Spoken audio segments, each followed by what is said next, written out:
Vous connaissez cette histoire de Josaphat.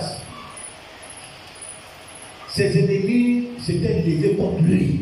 Un grand nombre. Donc la Bible dit que Josaphat était dans la frayeur. Il avait peur. Mais il s'est disposé à chercher l'Éternel. Il a publié un jeûne. Il s'est disposé dans sa frayeur. Il n'a pas compté sur l'aide des autres rois qu'il connaissait. Mais il a compté sur l'Éternel. Il s'est disposé à compter sur l'Éternel. Gloire à Jésus. Et pendant qu'il jeûnait, il a fait jeûner le peuple. Tous les hommes, les femmes, eux tous ont jeûné devant cette situation.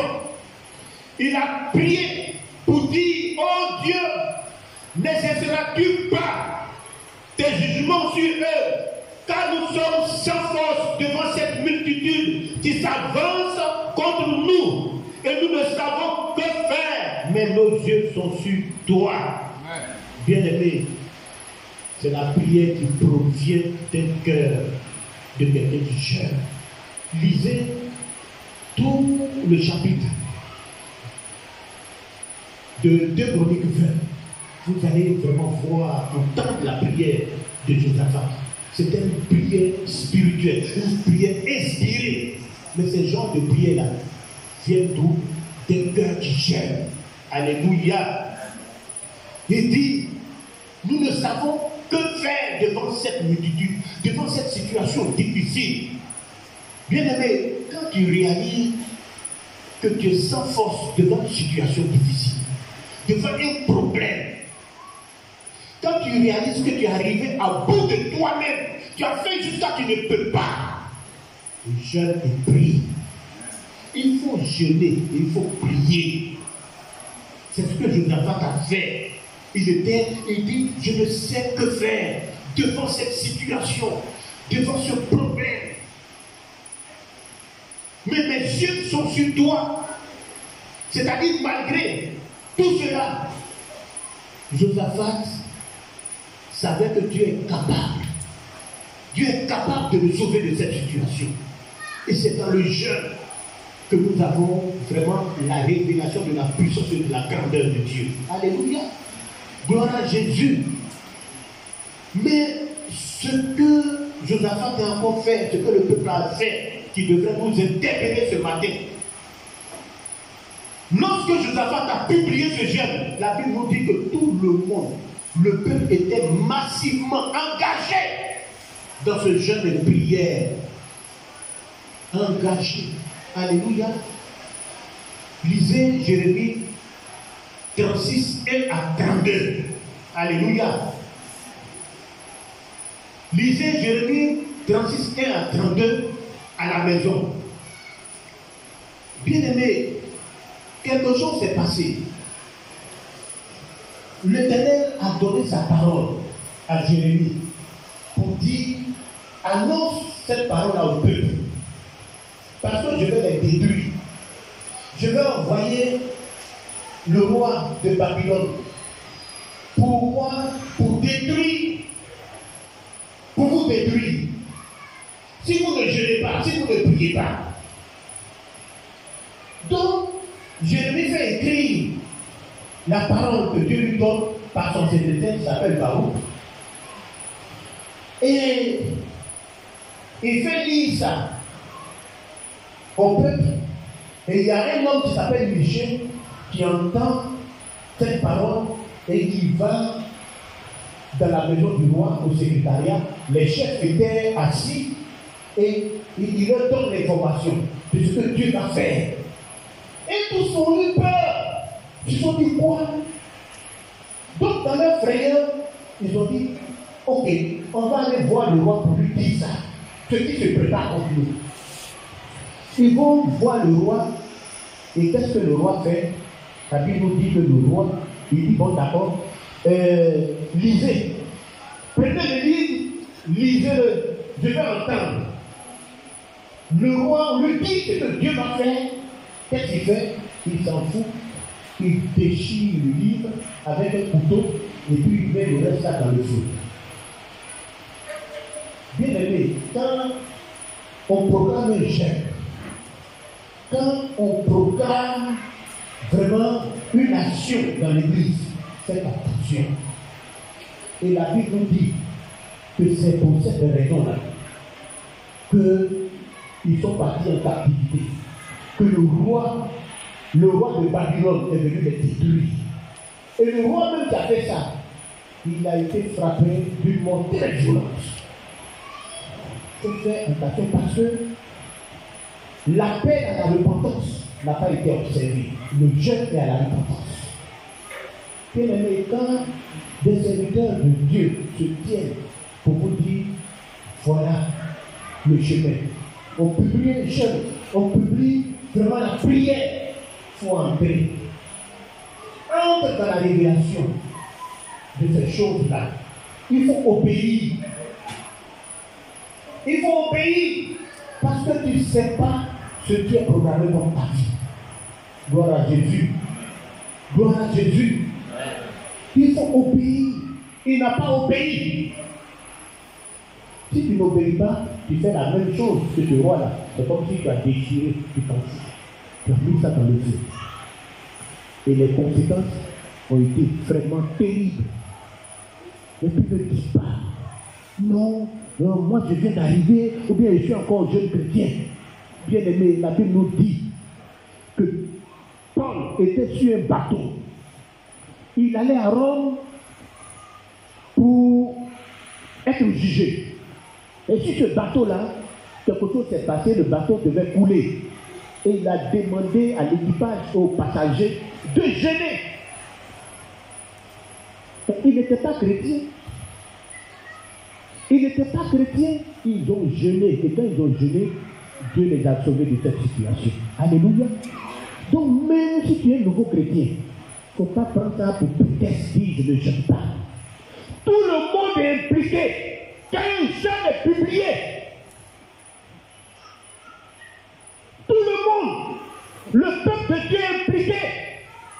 Quand un jeûne est publié, alléluia, gloire à Jésus. Amen. Et pendant que Josaphat et son groupe étaient en train de prier avec le peuple, quelque chose s'est passé. La Bible nous dit que le Saint-Esprit est tombé sur un homme parmi eux qui s'appelle Jacaziel. Et il a commencé à prophétiser. Bien aimé, quand tous se mettent d'accord pour jeûner et prier, l'Esprit de Dieu est en mouvement. Les dons spirituels commencent à se manifester. Alléluia. Les dons spirituels commencent à se manifester. Quand une église est d'accord au pays, quand tous jeûnent et prient, ce sont des dons spirituels qui se manifestent. Des choses surnaturelles commencent à se passer dans les vies. Et il a commencé à prophétiser. Il dit, ne craignez point et ne vous effrayez point devant cette multitude nombreuse. Car ce ne sera pas vous qui combattrez, ce sera Dieu. Bien aimé, quand tu es en train de jeûner là, ton combat la change de main. C'est plus ton combat. Parce que le combat avait maintenant changé de main. Auparavant, c'était le combat du peuple et du roi Josaphat. Maintenant, là, c'est devenu le combat de Dieu. Amen. Alléluia. Amen. Donc, quand tu pries, tu jeûnes, ton combat, là, ton mission, là, Dieu dit, il faut laisser ça, ça c'est pour moi. Il dit, c'est pour moi. C'est moi qui suis concerné maintenant. Moi-même, je vais me mettre devant cette histoire pour mettre fin à cette histoire. Alléluia. Dans le jeûne et la prière, bien aimé, Dieu nous montre comment agir et nous donne, n'est-ce pas, la clé d'une situation. Alléluia. Quand tu ne vois pas, tu ne comprends pas. Tu es dans une situation, tu ne comprends pas la situation que tu vis. Ta vie, même toi-même, ta propre vie. Tu ne sais plus où tu vas, tu ne sais plus où tu es. Il faut prier et jeûner. Tu vas voir, Dieu va te donner. À quel stade? Pourquoi ces choses-là? Alléluia. Il dit, vous n'aurez pas à combattre. En cette affaire, moi, à présent, ça c'est mon problème maintenant. Qu'est-ce qui fait palabre à ta vie? Qu'est-ce qui te combat spirituellement et puis ta vie est comme ça? Bien-aimé, prie, jeune. Ce combat-là va changer de bien. Ça va plus être ton combat. Ça va être le combat de l'Éternel. Et quand Dieu combat, bien-aimé, c'est la victoire. Alléluia. Amen. Et le peuple, la Bible nous dit que le peuple a remporté la victoire. Alléluia. Dieu est encore capable de remporter des victoires aujourd'hui pour toi. Alléluia. Alléluia. Si tu jeûnes, tu pries, si tes prières sont trempées de jeûne, si tu cries à l'Éternel, tu vas voir des victoires dans ta vie. Alléluia. Dans la bataille. Gloire à Jésus. Alléluia. Donc dans la bataille, dans les situations difficiles, bien-aimé, où tu n'as plus d'espoir, tu n'as plus d'aide, tu sens que là, tu ne peux pas, tu n'as plus de force. Toi-même, tu as essayé, tu as tout fait, tu as frappé à toutes les portes. Il n'y a rien, c'est difficile. Je prie. Et Dieu va te donner la clé de cette situation. Alléluia. Amen. Alléluia. On va finir avec ce dernier exemple. Donc, les gens, le peuple d'Israël, les raisons pour lesquelles ils priaient quand ils avaient un combat, ils avaient une situation difficile devant eux. Et Dieu venait à leur secours. Prends Daniel 10, verset 2 à 15. Daniel 10, verset 2 à 15. Daniel, chapitre 10, verset 2 à 15. En ce temps-là, moi, Daniel, je fus 3 semaines dans le deuil.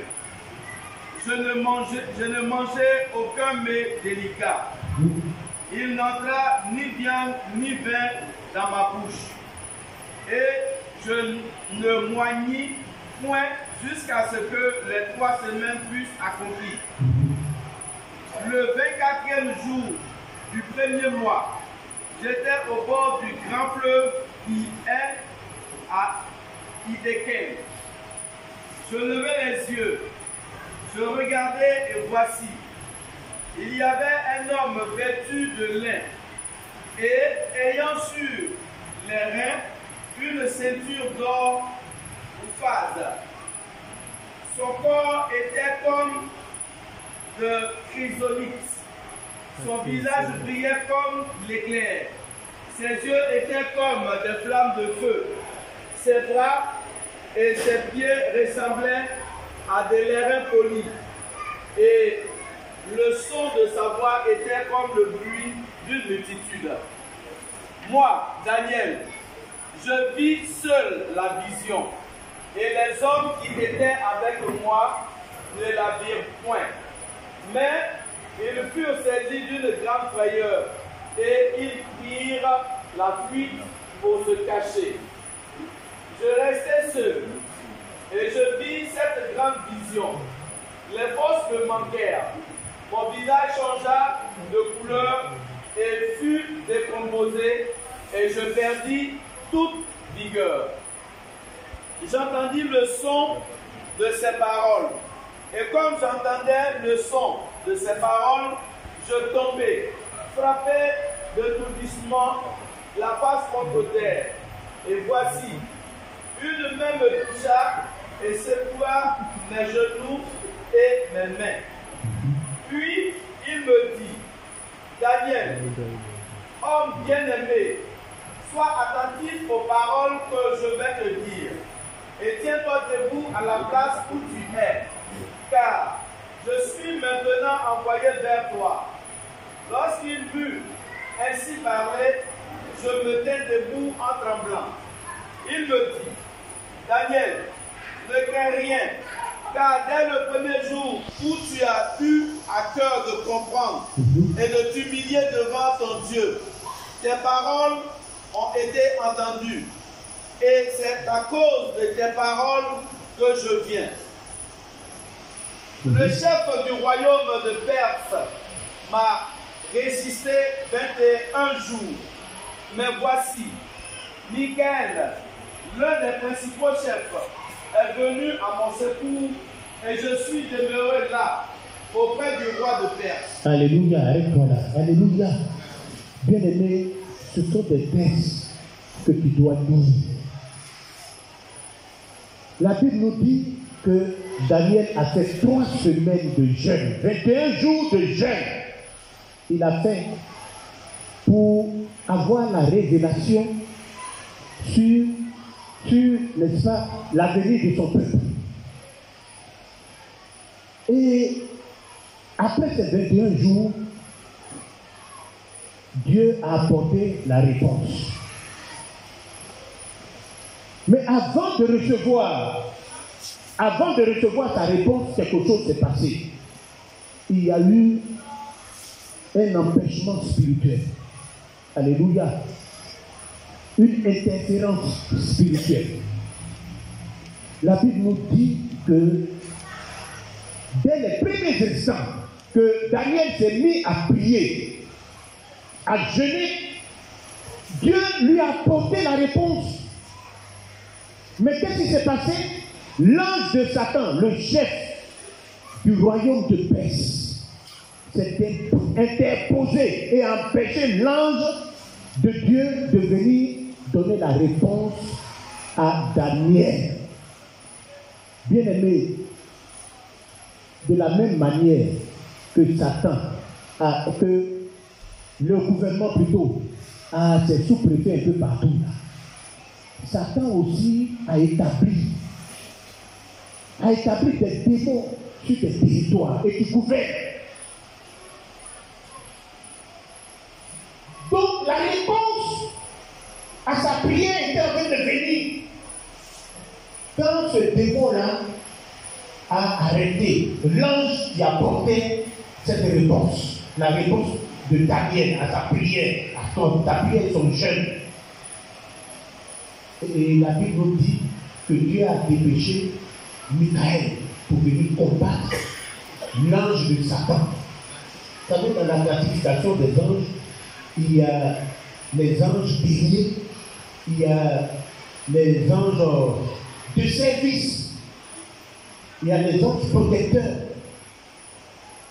Donc Michael fait partie, il est le chef de l'armée des anges. Et Dieu l'a dépêché. Et c'est Michael qui a combattu. Satan même le connaît, parce que déjà dans les cieux là-bas, il sait, il a été maté. Donc il est venu. Et c'est là que, n'est-ce pas, l'ange va être libéré. Et Dieu va libérer la promesse de Daniel. Maintenant, moi, la question que je pose, que serait-il passé si Daniel n'avait pas jeûné et prié? Que serait-il passé s'il n'avait pas jeûné et prié?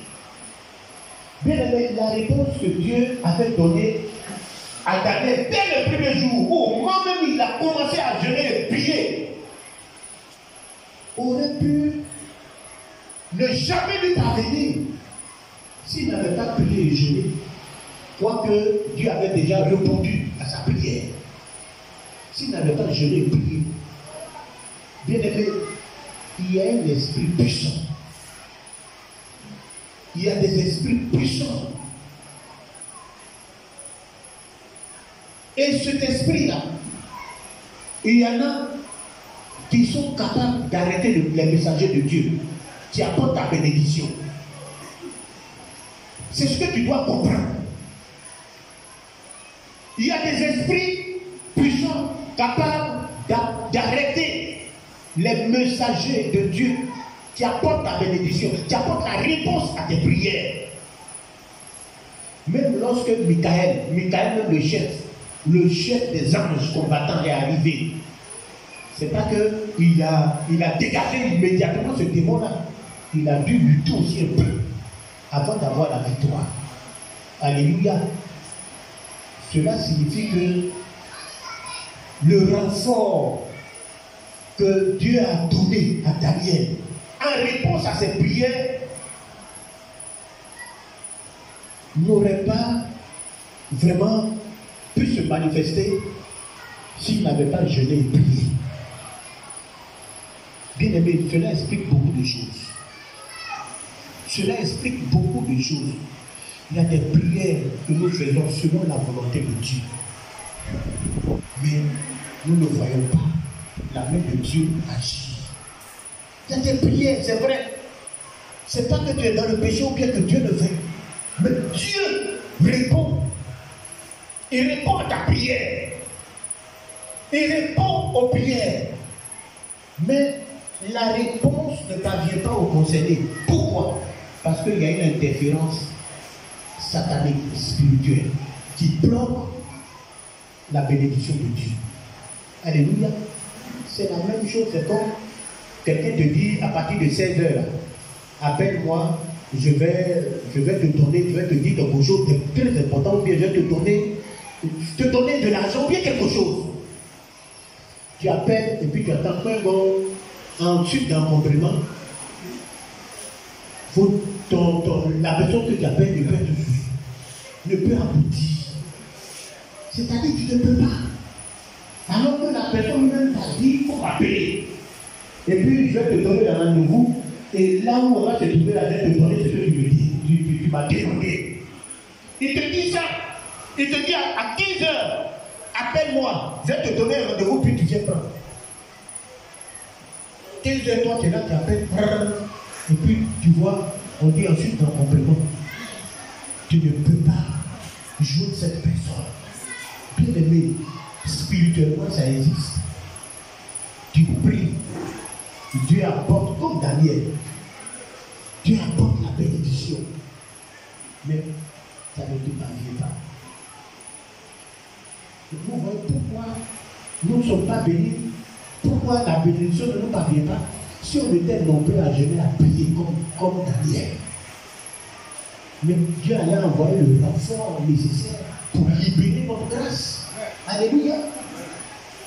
Mais il y a un renfort.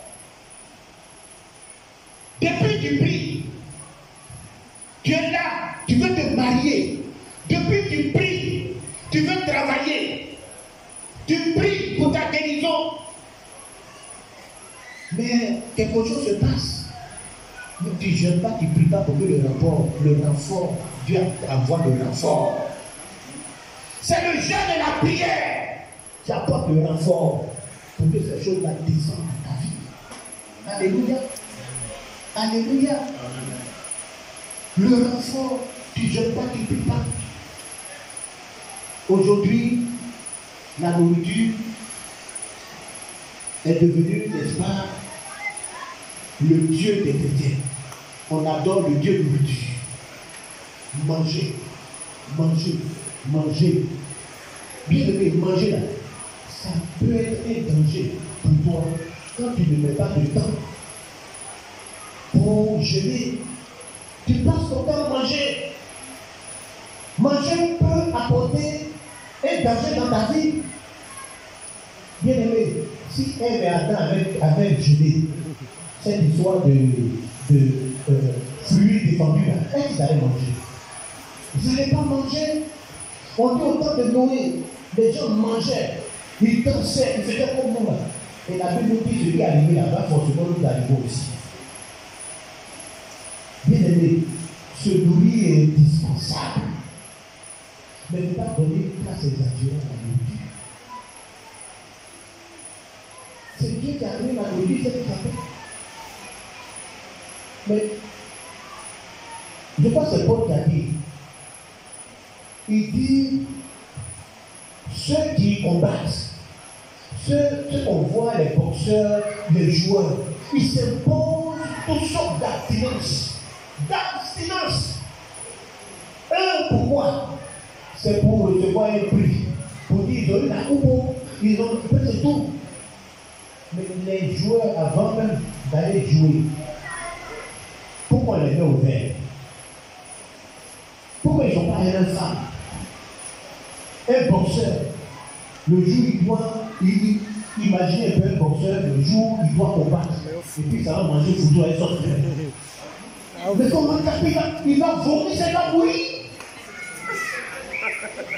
Placali, avec les sabots, tout ça, il a mangé. Pour lui, il va être fort et puis il va taper. Mais c'est le contraire qui va se passer. Donc, tous ces gens-là, la Bible dit, ils s'imposent toute espèce d'accident. C'est-à-dire, il y a des gens qui ont une surprise. Donc, pourquoi pas chrétien qui ne peut pas te priver de nourriture? Pour avoir un contact avec ton Père, pour que ta vie spirituelle soit renouvelée à partir de force, c'est manger, manger, manger. Paul dit, je t'aide durement mon corps. Je le tiens assujetti. Il t'aide durement son corps, ce corps-là. Il t'aide durement. C'est-à-dire qu'il y a des moyens. Le jeune fait partie des moyens que Dieu met à la disposition des chrétiens pour dominer la chair et le corps qui réclame toujours la nourriture. Mais aujourd'hui, c'est le contraire. Ce n'est pas le chrétien qui tire son corps assujetti. C'est le corps qui tire le chrétien assujetti. On obéit aux besoins du corps. Manger, manger, manger. On ne peut pas entrer dans le mouvement spirituel du jeûne de la prière. Bien aimé, c'est misérable. Pour un chrétien, 1er janvier jusqu'au 31, il n'a jamais joué.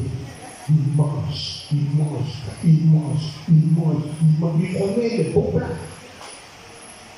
Jamais. Mais comment ta vie spirituelle va t'établir? Comment? Regarde.